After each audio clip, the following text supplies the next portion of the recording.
Welcome to the Restoration Pros Unplugged podcast. In each episode, we're going to bring you insightful interviews and discussions with top restoration industry leaders. We're also going to delve into their business, the strategies that made them successful, and most importantly, the valuable lessons they've learned along the way. I'm your host, Clinton James. I'm also the Chief Marketing Officer at Water Restoration Market. We're a digital marketing agency dedicated to helping restoration companies nationwide secure more high-value water jobs. Now, this show, it aims to provide you with the knowledge and tools you need to excel in the restoration industry. So sit back, relax, and enjoy the show.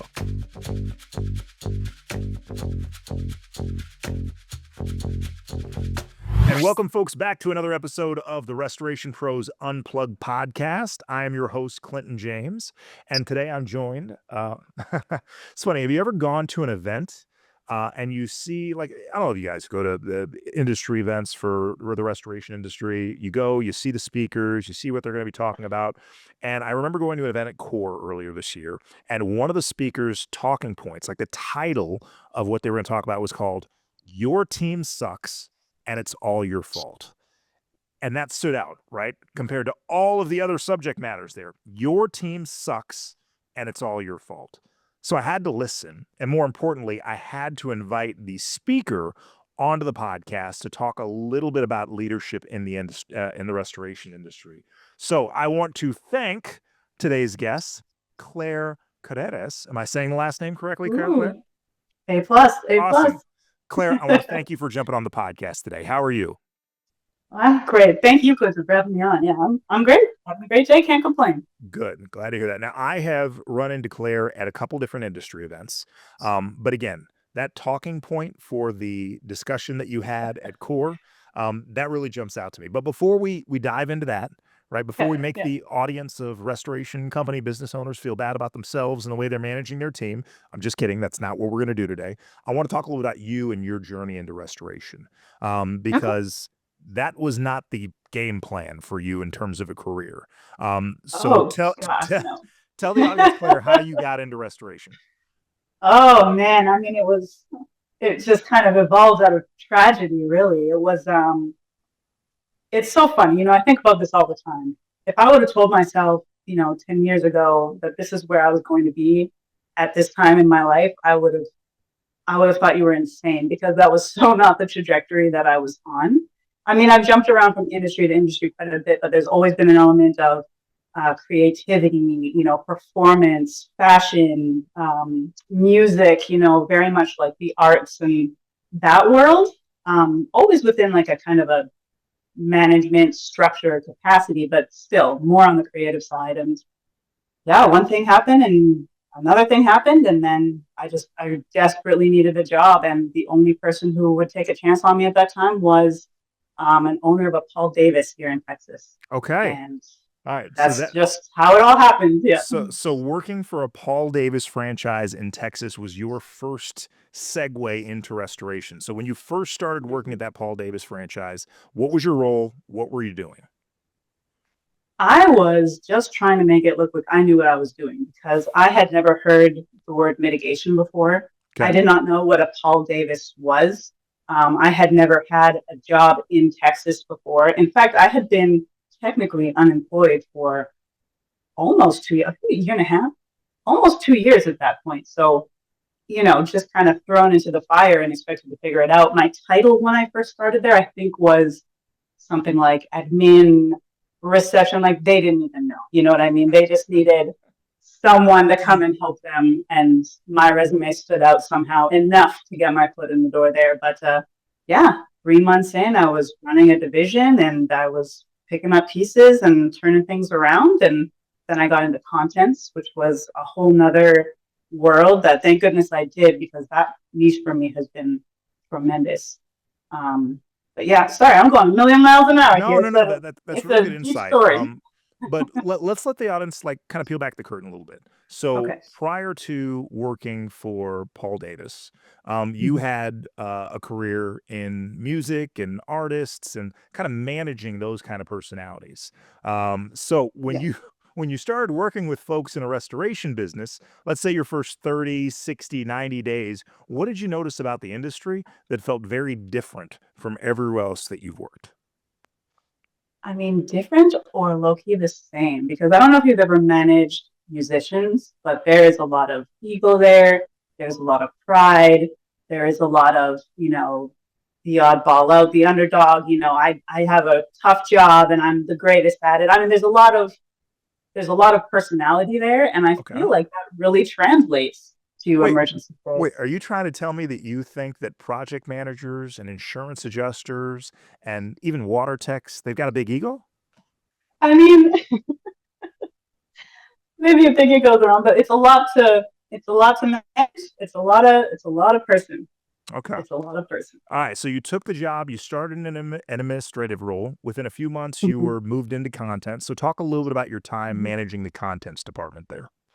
Yeah, well, actually, I started in water mitigation, and then I kind of Okay. took contents on in addition. But yeah, well, first of all, I discovered that they had a contents division and kind of got to see a little bit about how that operated and how it was working. And I was like, ooh, there's a lot of room for improvement here in terms of the customer experience side and how we're handling all the items to, basically do, not want to say a better job, but more efficient, more profitable, all that good stuff. So I just kind of jumped in and started figuring it out and did a lot of research and put some systems together and kind of refined them and got the people organized in a way that made a lot more sense and looked at, okay, what does the customer journey look like here? How do we start? How do we introduce ourselves? What does the whole pack out experience feel like for both our guys and for the homeowners? How do we estimate for this in a way that we can actually back it up and get numbers through? And then how do we bring everything back? And what state is everything coming back Right. in? And once I had that all kind of fleshed out, um, yeah, it was great. And I really loved running those jobs. I love managing that division. And that contents experience that I gained there really helped me in the rest of my journey as I kind of continue to meander through emergency All services. right. So Paul Davis was not your last stop, right? No, So you went from Paul Davis to another well-known restoration company there in the Austin area, I believe. actually, technically, I think it was more north, like Pflugerville, Georgeville, Round Okay. Rock. But So but yeah, tell us about the next stop. next stop for me was Servpro. Okay. So again, very interesting. It's two franchises for me. Prior to moving to Texas and getting into this, I had not worked for a franchise period. Okay. Actually, I had this record of only independent companies for some reason. But yeah, so I did Servpro for a little bit.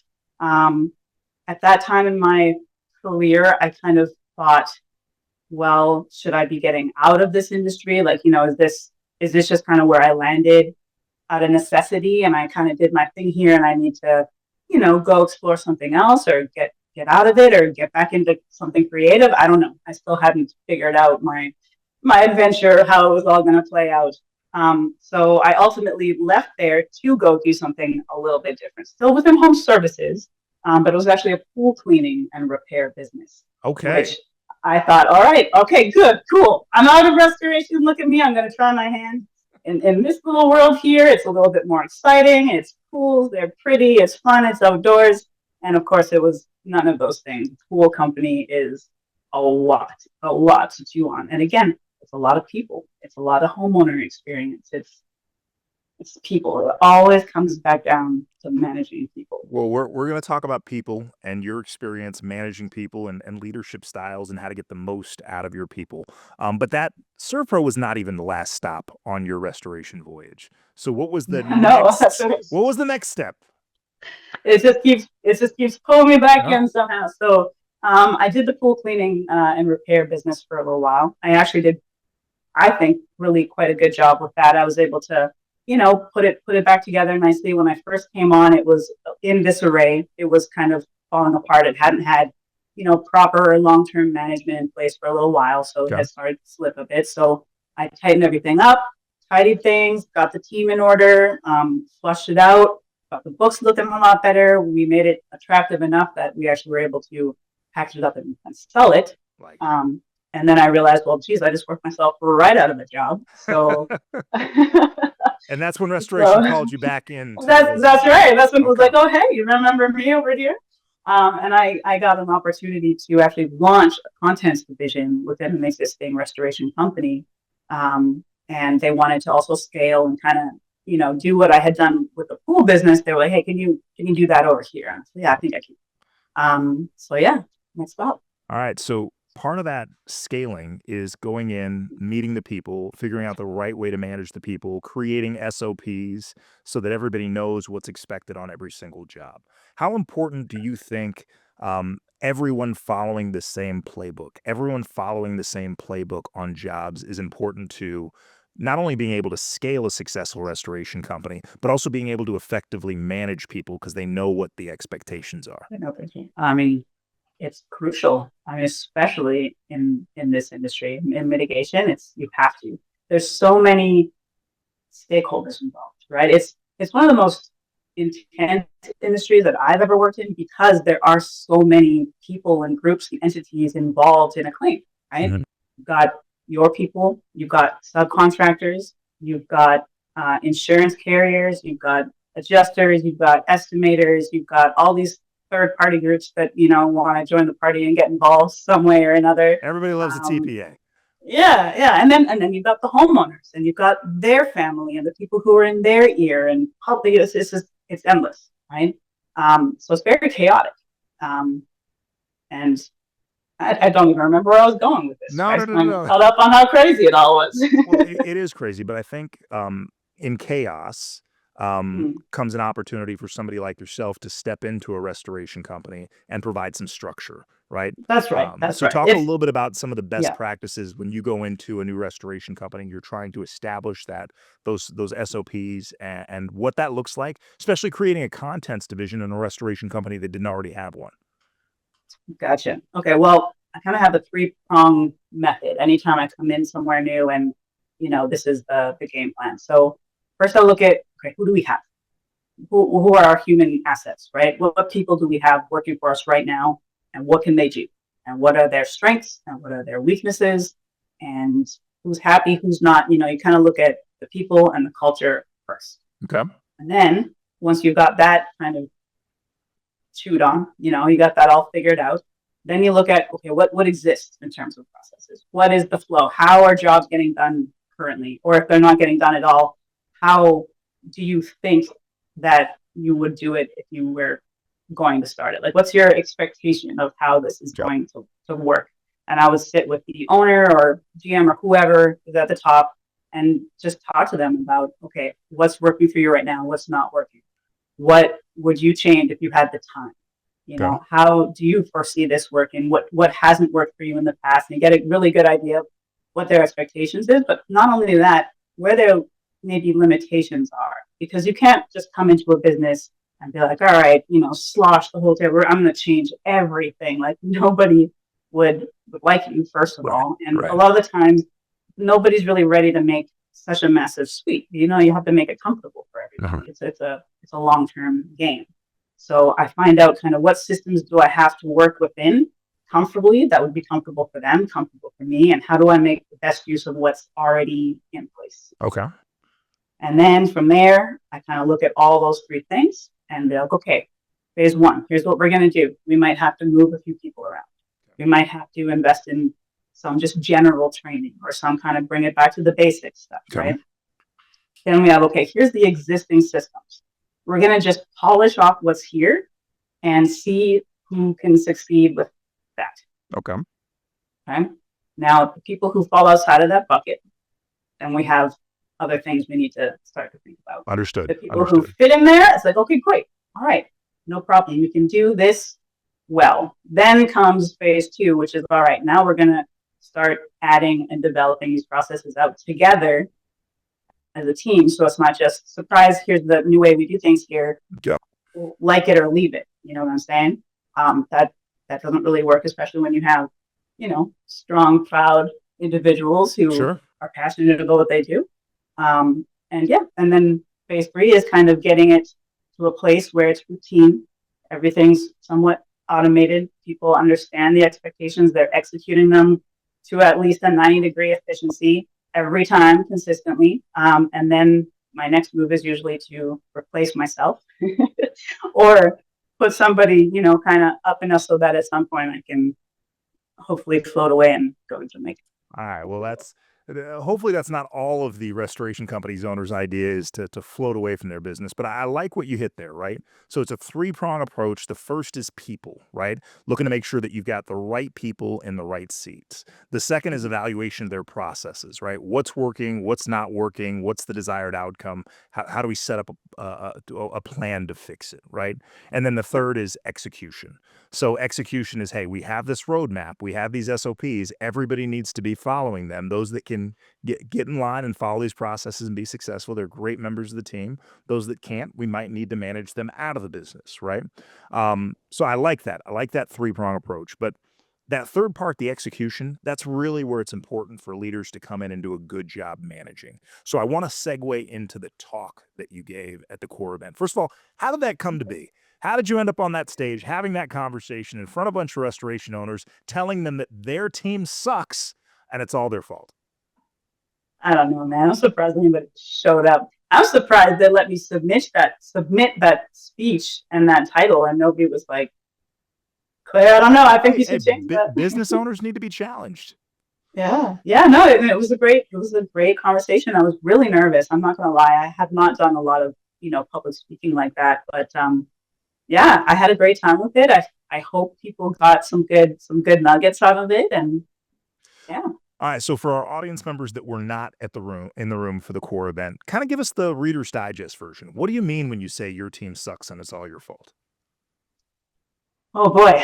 I mean, the chat GPT summary would be something to the effect of, your problems within the people in your business are almost always going to be in some way your fault. I mean, that's as blank as I can put it. Something that you either are or aren't doing, or aren't paying attention to, or are or aren't saying, or what have you, has a trickle down effect into your people.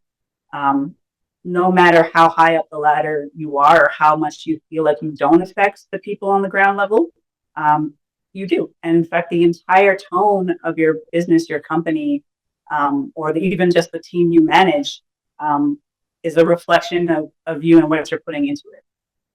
I like that. I constantly, I have an agency. We have 25 plus team members scattered through across the world, and I have conversations with other leaders, and they talk about how they're not happy with the performance of team members, right? And I guess it's in hearing the way you phrase that, everything that gets done or that doesn't get done is a reflection of me as a leader, right?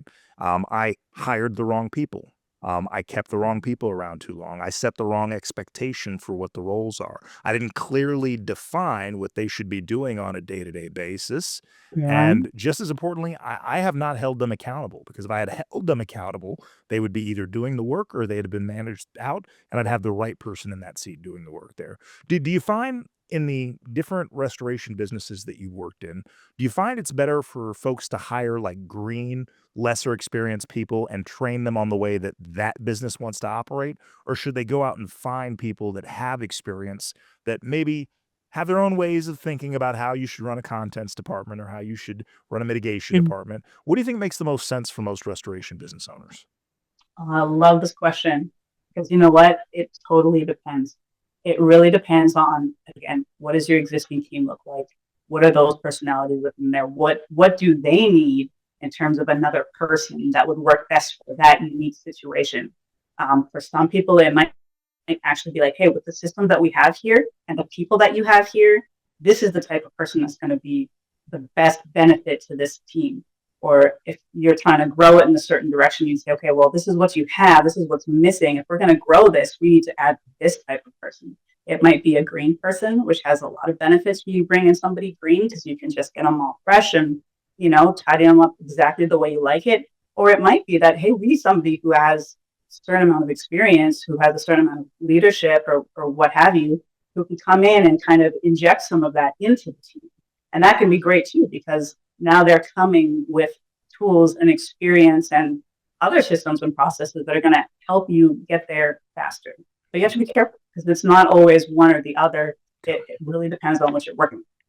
Now, you've made a number of hires, right, across all of these different restoration companies. Can you give me some Mhm. examples of somebody that you hired that maybe didn't have the experience, but came in, absolute rock star, took to the operation and really excelled? And then let's do the flip side. I'm sure Okay. everybody makes a bad hire, right? So tell me about the Oh, I've had some. qualified Thank person you. that you hired that you thought was going to be a rock star and completely flamed out. Now let's not name names because we want to protect the Of course. innocent or the guilty, but let's talk through Right. both scenarios, right? So who did you hire that was maybe didn't have the experience in restoration, but they actually turned out to be a huge rock star for that business?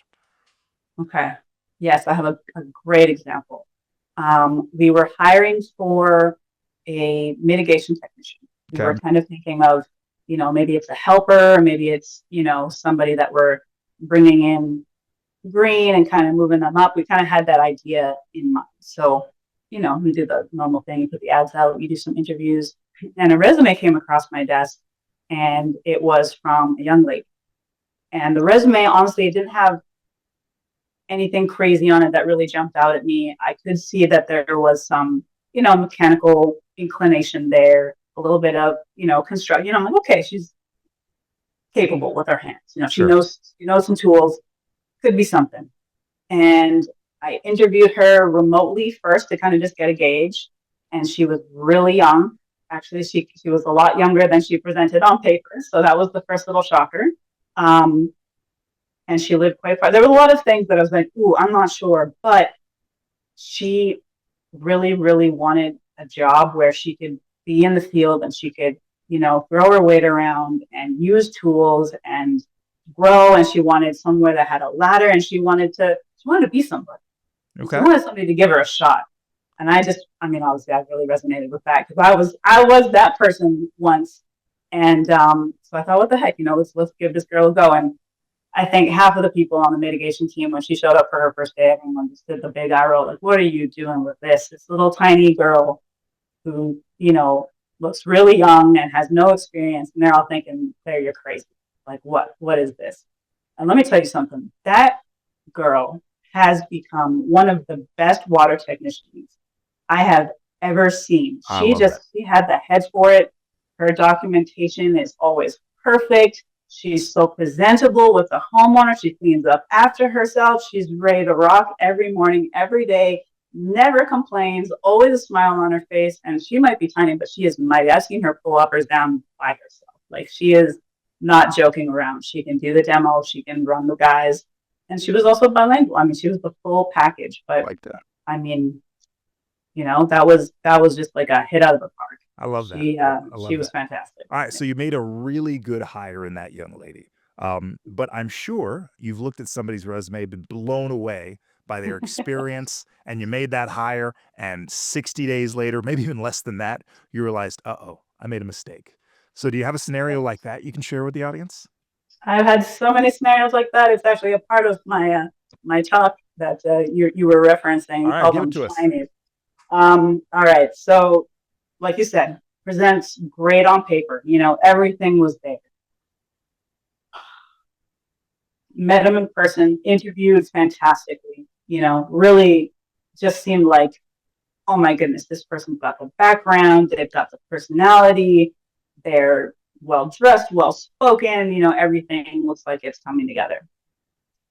Well, literally, like the first day of work, that person showed up looking so hungover and tired and not smelling right. And it was like that fast of like, oh no.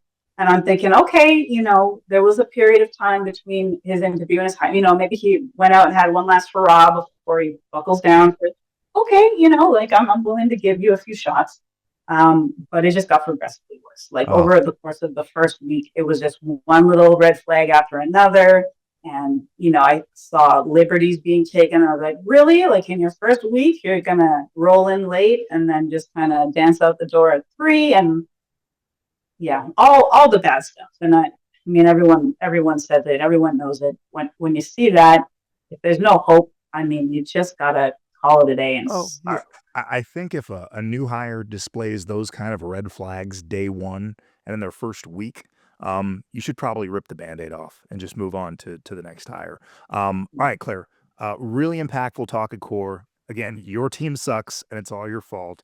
If a listener is driving around thinking, man, I'm probably part of the problem with my team, but I don't even know where to start. Are there like 2 or 3 things that you could tell them that they should change in the next 30 days that will really impact them, their team, and the leadership style they have? Yeah. So first 30 days, I'd say really where you want to start always is with who you have.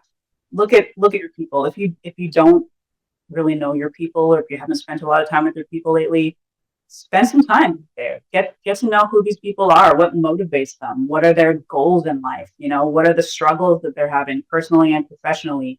All that stuff. Understand who they are and what they want, and also why they're there.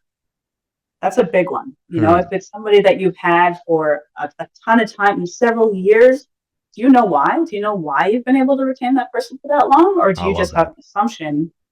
Maybe get to know why. If you have somebody new who's, still showing up, sunshine and rainbows and hasn't had a bad day yet, like look at that a little deeper. Why is this person having this experience where someone else might not? Get to know who your people are, what personality, I guess, groups they fall into, and get a sense for if this is somebody that I can move up, move to the side, or if this is somebody I need to think about moving out. I like that. I like that. All right, so we're gonna quit telling our audience that they suck or that their team sucks and it's all their fault. And I want to transition, like you've done, to the next stage of your career. Because last event that I saw you at was the One Tom Plummer National Pink Plunger Expo. I've gotten better at saying that, by the way. Yeah, that Um, flowed nice. there you go. So you have decided to step away, not completely from the restoration industry, but to an adjunct industry, and you went out on a Hmm. limb and purchased a emergency plumbing franchise, right? So how long has that been up and running? Because I know you've had the franchise for a little bit, but obviously it takes some time to get up and running. How long Yeah. has your franchise been up and running at this point? So we've been officially open for service for 4 months. Love that. Yeah, Love that. And you four just months. told me had your best month in October, so congratulations on Yeah, that. thank Um, you. all right, so let's talk about these leadership things, right? So you were a leader at some of these companies, but you weren't the owner. And now that you're That's the right. Mhm. owner, how does that leadership mindset change for you, right? Is it still about looking at the people, looking at the process, and looking at how they execute? Or is there anything that you need to do different from a leadership standpoint now that it's your name on the checks, right? You are the owner, you are Mhm. the last stop at making decisions for that business? Yeah, I mean, it's a great question again. Honestly, I'm still navigating that, still trying to find the way to switch the hat around, so to speak. I think it definitely still begins with your people. I mean, that was literally step one of getting this business off the ground. Was okay, who am I doing this with? Who are my people? How is this all going to come together? It always has to start with the people. I think the shift for me is after you've got the people and you've got the systems and you've got it running and going, it's time to get out of the day to day. It's Okay. time to stop being an operations manager and put on the owner hat and then focus on how to take the entire business as a whole and keep pushing it forward instead of being in there, working on it Okay. on the inside. The That doors have if been that makes sense. open for 4 months. Are you still knee deep in the day-to-day operations, or have you already started to build out systems and put the right people in place so that you could put that owner hat on full time and focus on growing the business at a different level? Yes, yes, that was my goal was basically to do that as quickly as possible so that I, can kind of step back in an owner's capacity and focus on moving the whole vehicle forward instead of being in the day. I was very acutely aware that I didn't want to buy myself another job. I do want to build an organization that can function on its own at some point. So I'd say I've got quite a few toes out. I've been kind of testing to see, how far out the door I can step and have everything still run. There's a lot of fine tuning still to do. Obviously, it's 4 months in, and we're seeing now a peak of business just with the time of year, and really I guess stress testing all of the systems that we have built so far. to see, if there are any cracks, if there's anything that needs to change, and how to kind of keep managing the flow as it increases. So work in progress, All but right. we're getting. One Tom Plumber in Austin, Texas. Now, I had a chance, we're not going to turn this into a One Tom Plumber commercial, but I had a chance to meet a bunch of the franchisees in Clearwater, Florida a few months ago. Definitely a different experience being around those franchisees than I think some of the other ones in All home right. services or restoration or plumbing. Tell me a little about your experience owning a One Tom Plumber franchise. What's that been like for you in terms of the community, the support, working with a franchisor, working with Cameron, working with the entire team over there? Oh, geez. I mean, I don't really have too much I can report there other than that it's been great. I mean, I I love the support that I get. I love that there's so many other owners and how active they are in our community in terms of, if I need to pick up a phone and just call somebody and say, hey, today sucked. Did your day suck? I don't know. Like, let's just talk about it for a second. Like, that's really nice to have. It's nice to have a support system. It's nice to have people who have already been where you are in the business and have that mentorship. It's a great brand. I mean, the whole thing works fantastically.